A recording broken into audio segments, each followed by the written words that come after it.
தெய்வத்தின் குரல் 3ஆம் பாகம். சமூக தனி வாழ்க்கை நெறிகள் பரோபகாரம், பெண்களும் ஸ்ரமதானமும்.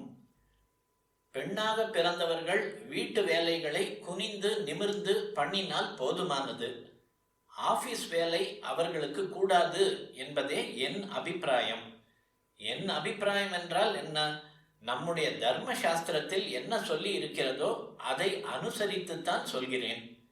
இப்போது இந்த விஷயத்தை நிறுத்திக் கொள்கிறேன். நான் சொல்ல வந்தது, ஒரு ஸ்திரீயானவள் ஒழுங்காய் பொறுப்பாக வீட்டு வேலைகளை பண்ணுவதென்றால், சமைத்து போட்டு குழந்தைகளை கவனித்து புருஷனுக்கு செய்ய வேண்டியவைகளை செய்வதென்றால் அதற்கே நாள் பூராவும் ஆகிவிடும். குடும்பங்கள் சேர்ந்துதான் தேசம், வீடுகள் சேர்ந்துதான் நாடு.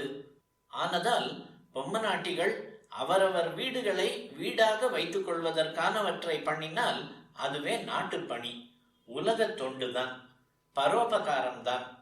இதற்கு மிஞ்சி பொழுதும் சக்தியும் இருந்தால் பொது பணிகளும் செய்யலாம். இவை ஸ்திரீ லட்சணத்துக்கு உரியதாக பெண்மை என்று ஒன்றை வார்த்தையாகவாவது இன்னமும் சொல்லிக் கொண்டிருக்கிறோமே, அதற்கு ஏற்றபடியான தொண்டுகளாக இருக்க வேண்டும். அதாவது அடக்கத்துடன் செய்வதாக இருக்க வேண்டும். தேக சிரமமும் அதிகம் இருக்கக்கூடாது. கோயில்களில் கட்டுக்கட்டாக கோலம் போடுவது, பஜனை சந்தர்ப்பணை நடக்கிற இடத்தில் பெருக்கி மெழுகி பாத்திரம் தேய்த்து உபகாரம் பண்ணுவது, பிரசவ ஆஸ்பத்திரி மாதிரியான பெண்களுக்கு மட்டுமே உரிய இடங்களில் பிரசாதங்கள் விநியோகம் பண்ணுவது, அநாதை குழந்தைகளை பராமரிக்கிற இடங்களுக்கு போய் அதுகளுக்கு புது வஸ்திரம் பக்ஷணம் கொடுத்து ஏதோ கொஞ்சம் பஜனை ஸ்தோத்திரம் சொல்லி தருவது என்று இப்படிப்பட்ட பணிகளை பெண்கள் செய்யலாம்.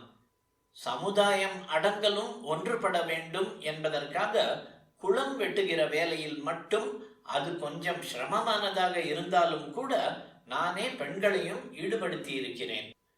இருந்தாலும் பொதுவாக ஸ்ரமதான் என்பதில் கடும் ஷரீர உழைப்பு தேவைப்படுகிற தொண்டுகளை பெண்களிடம் காட்டாமல் புருஷர்களே பண்ணுவதுதான் உச்சிதம்.